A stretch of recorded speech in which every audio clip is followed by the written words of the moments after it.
तो ब्रेक के बाद एक बार फिर आप सभी का स्वागत। लगातार ई चर्चा अनलॉक में हम चर्चा करते हैं उन तमाम लोगों से जो कि ग्राउंड पर एक स्थिति को संभालने की कोशिश करते हैं, या तो कोरोना वॉरियर होते हुए या फिर तमाम जिम्मेदार पदों पर होते हुए। फिलहाल गोंडा से हमारे साथ हिंदू युवा वाहिनी के जिला अध्यक्ष शारदाकांत पांडे जी जुड़ गए हैं।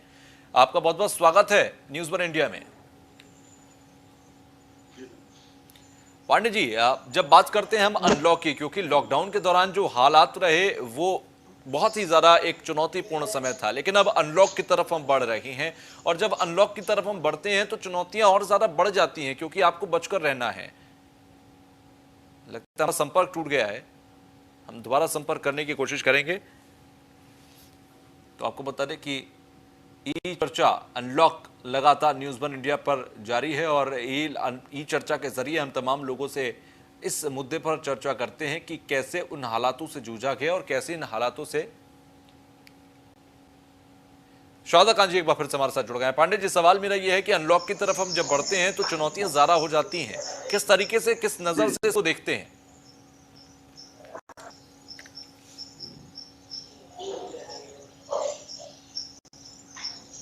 जी, मेरी आवाज आप तक पहुंच रही है पांडे जी? हाँ पहुंच रही। सर, मेरा सवाल यह है कि जब अनलॉक की तरफ हम बढ़ रहे हों और एक चुनौतीपूर्ण समय को हम झेल रहे हों, ऐसे में अनलॉक को लेकर आपके क्या विचार हैं? अनलॉक के विचार ये है कि हम लोग डिस्टेंस का पालन करते हुए, मास्क लगा करके, सोशल डिस्टेंस का पालन करते हुए हम लोग काम करते रहे, यही सबसे ज्यादा महत्वपूर्ण है। अच्छा, हिंदू युवा वाहिनी की तरफ से इस लॉकडाउन के दौरान क्या कुछ किया गया गोंडा में? गोंडा जनपद में हिंदू युवा वाहिनी के द्वारा जैसे लॉकडाउन लगा अपने यहाँ, वैसे हम लोगों ने फास्ट एक्शन कमेटी का गठन कर दिया। उसके साथ आईटी सेल का भी गठन किए। आईटी सेल के गठित करने के बाद में हमारे यहाँ 16 विकास खंड और 7 नगर पालिका नगर पंचायत और 166 न्याय पंचायत, हम लोगों ने यहाँ पर सारे जगह पे आईटी सेल को बैठा दिया गया। आईटी सेल द्वारा हम चिन्हित किए कि कितने दिव्यांग परिवार हैं, कितने श्रमिक मजदूर हैं, कितने हमारे निराश्रित हैं। इन लोगों की सूची बना दी गई जिनके पास आधार कार्ड नहीं था, सरकार की योजनाओं का लाभ नहीं पा रहे थे। उनके लिए हम लोगों ने तुरंत उनको लाभ पहुंचाने के लिए जिलाधिकारी महोदय से जिला पूर्ति अधिकारी महोदय को उनको सूची प्रोवाइड की गई। और जहां तक हमारे जो दिव्यांग भाई थे जो घर से नहीं निकल पा रहे थे, जिसको दिक्कत हो रही थी, हमने अपने यहाँ पर लगभग 27 राहत शिविर हम लोगों ने बना दिया था सभी 16 ब्लॉकों में। और सारे हमारे जितने भी नगर पालिका नगर पंचायत उन सब पे हमने राहत शिविर बना दिया था, एक तहसील पे भी बना दिया था। तो जहां पे हमारे यहाँ फोन आता था, तो जो भी पीड़ित परिवार है किसी तरीके से अगर आ जाते थे हमारे राहत शिविर में, तो उनको राहत सामग्री दे दिया जाता था। अगर कहीं किसी प्रकार का दिव्यांग परिवार नहीं आ जाता तो हमारे कार्यकर्ता जा करके उनके घर पर राहत सामग्री उनको पहुंचाने का काम करते थे। राहत सामग्री देने में अपनी परवाह न करते हुए निष्ठा पूर्वक हमारे कार्यकर्ता गोंडा जनपद में लगभग प्रत्येक ग्राम वासियों तक अपनी शुद्ध खबर लेते थे। आईटी सेल के माध्यम से हमेशा उनका हाल चाल लेते थे। कहीं पे किसी प्रकार की दिक्कत है या परेशानी है, आप तुरंत बताइए। इसके दौरान हम लोगों ने भी, लॉकडाउन के दौरान भी हम लोगों ने रक्तदान का कार्यक्रम किया, क्योंकि यहाँ ब्लड बैंक बिल्कुल शून्य हो गया था, खून बिल्कुल नहीं था। किसी तरीके से सरकार से अपने यहाँ जिलाधिकारी महोदय से परमिशन करा करके 10-10 व्यक्तियों का हमने रक्तदान भी किया। जहां पे हम लोगों को दिक्कत, जहां हमें सूचना मिलती थी, हमारे कार्यकर्ता बिल्कुल जुनून था उनके पास कि कोई भी गोंडा जनपद का कोई भी व्यक्ति भूखों नहीं मरेगा। हम लोग जमीनी स्तर पे काम किए। और हमारे यहाँ बहुत से श्रमिक, बहुत से हमारे समाज सेवक थे, हमारे विधायक गण थे, हमारे सांसद थे, वो सभी लोगों ने अपना दायित्व समझा, सभी लोगों ने इसमें बढ़ चढ़ कर हिस्सा लिया।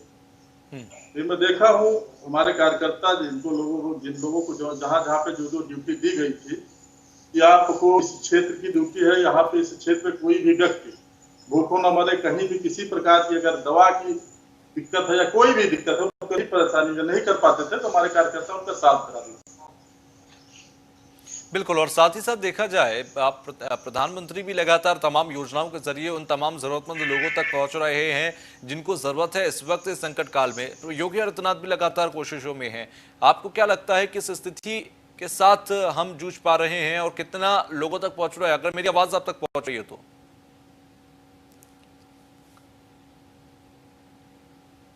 कहा था इसको अवसर के रूप में आप ले लीजिए, तो हमारे कार्यकर्ता इसको अवसर के रूप में ले लिए। हमारे यहाँ 1054 ग्राम सभाएं, हम लोगों ने सूची बना दिया जितने हमारे प्रवासी मजदूर आए उनके लिए रोजगार, जो मुख्यमंत्री जी द्वारा रोजगार योजना आई है उसके लिए उनको जोड़ने का प्रयास किया जा रहा था।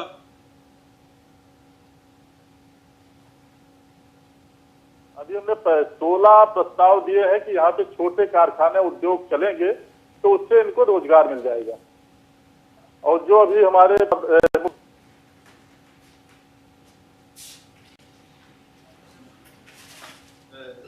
दिया जाएगा उनका भी रजिस्ट्रेशन हो रहा है। अच्छा, प्रवासी मजदूरों की अगर प्रवासियों की बात करें, मजदूरों की बात करें, उस स्तर पर काफी चुनौतियां रही सरकार के आगे। उसको लेकर आप क्या कहेंगे? प्रवासी मजदूरों को लेकर सरकार ने कितने उस मौके पर चुस्त दुरुस्ती दिखाई? आपसे तमाम ऐसे प्रवासी मजदूर मुखातिब भी हुआ होंगे, कितनी उनको सरकारी योजनाओं का या सरकार की फैसिलिटीज का फायदा मिला? लगभग हम गए हैं, संतुष्ट मिले हैं। हमारे जितने भी हम गए थे, कई जगह गए भी, हमारे यहाँ इसके दौरान, लॉकडाउन के दौरान आग भी लग गई थी। वहाँ पे सारे अधिकारी सूचना मिलते ही पहुंचे हैं। सबको बाकायदा, जितने लोगों के पास आवास नहीं था, आवास देने का भी काम किए हमारे जिलाधिकारी महोदय। हम लोग भी पहुंचे, उनको भी राहत सामग्री दी गई, उनको हाथों हाथ। जहाँ पे लगभग हमारे समाज सेवक भी, हमारे विधायक हमारे सांसद बिल्कुल लगे कि कहीं भी किसी प्रकार की दिक्कत होगी हम हाथों हाथ उठा लेंगे। कहीं भी किसी प्रकार की किसी प्रवासी मजदूर को कोई दिक्कत नहीं होगी, जहां तक हम लोग जाने। अच्छा, इस दौरान लोगों का ये कहना था कि उनके पास खाने को नहीं है, उनके पास पैसे नहीं है। ये भी तमाम प्रवासी मजदूरों की तरफ से कहा गया कि जहां वो काम करते थे वहां से उन्हें निकाल दिया गया, उनके पास इतने भी पैसे नहीं कि वो खाएं, कोरोना से बच भी गए तो भूख से मर जाएंगे। ऐसे हालातों में सरकार कहीं ना कहीं उनको उनके घर तक पहुंचाने के लिए प्रयासरत नजर आई। बसों का इंतजाम किया गया जब ये तमाम लाखों की संख्या में बाहर आए। ये गोंडा को लेकर अगर मैं खासतौर से आपसे पूछूं, कितने प्रवासी वहां पर पहुंचे और कितना उनको फैसिलिटेट किया गया वहां पर? जितने भी प्रवासी मजदूर हमारे यहाँ आए, लगभग बस अड्डे पे हमारे यहाँ जो भी आ रहे थे, तो हमारे जो समाज सेवक थे उनके द्वारा, हमारे सरकार की योजनाओं के द्वारा भी उनके लंच पैकेट की व्यवस्था की गई थी और उनके लिए गाड़ी भी लगी थी कि उनको उनके गृह स्थान तक उनको भेजने का भी काम किया गया। जितने भी हमारे प्रवासी मजदूर आए थे, हमारे मैं देखा हूँ कि जो हमारे बहनें हैं स्वयं सहायता समूह वाली, चाय बनाकर कंप्लीट कर रखी थी, चाय भी वहां पे भिजवा रही थी। बहुत सी हमारी महिलाएं हैं वो मास्क भी दे रही थी। अच्छा, तेजी के साथ उत्तर प्रदेश में कोरोना फैला, तमाम संक्रमितों की संख्या सामने आई, लगभग अब 20,000 के आसपास आंकड़ा चल रहा है उत्तर प्रदेश के अंदर। आप क्या मानेंगे किस वजह से तेजी के साथ शुरुआत में ये, क्योंकि अब तो काफी हद तक नियंत्रण है, लेकिन शुरुआत में बहुत तेजी से फैला, किस को कारण मानेंगे इसके लिए? अब भाई जब प्रवासी मजदूर आए वहां से, वही लोग कोरोना वहां से लाए, तो उसी से यहाँ पे फैला। कोई अभी यहाँ पे लगभग हमारी जो सरकार थी, उत्तर प्रदेश सरकार, माननीय मुख्यमंत्री जी सोशल डिस्टेंसिंग, लॉकडाउन का इस तरीके से पालन कराए थे कि कहीं भी किसी प्रकार की दिक्कत नहीं आ रही थी। अब आए हैं, उसको भी नियंत्रण किया जा रहा है, स्थिति नियंत्रण हो जाएगी। लगभग 15,000 जांचें हो रही प्रतिदिन, सब चीज लगभग नियंत्रण हो जाएगी। कोरोना हारेगा, भारत जीतेगा। अच्छा, प्रवासियों से पहले जिस तरह से जमातियों का मामला सामने आया था और जमातियों के सामने आने के बाद तेजी से देखा गया, देश के कोने कोने में ये जमातियों ने जाकर ये कोरोना का फैलाने का काम किया। उत्तर प्रदेश के अंदर की जो संख्या है उसमें आप जमातियों का कितना हाथ मानते हैं? देखिए, जमातियों का बहुत बड़ा हाथ है। जमातियों के द्वारा हमारे यहाँ लगभग 1600, अभी जो चल रहा था, लगभग 1600 से ज्यादा कोरोना पॉजिटिव जमातियों द्वारा हो गया था। जमातियों को लेकिन चिन्हित करके, हमारे सरकार द्वारा चिन्हित करके उनको सबको लॉकडाउन के तहत उनका क्वारंटाइन कराया गया, उसको भी नियंत्रण किया गया। लेकिन ज्यादातर जमातियों के द्वारा भी कोरोना फैलाया।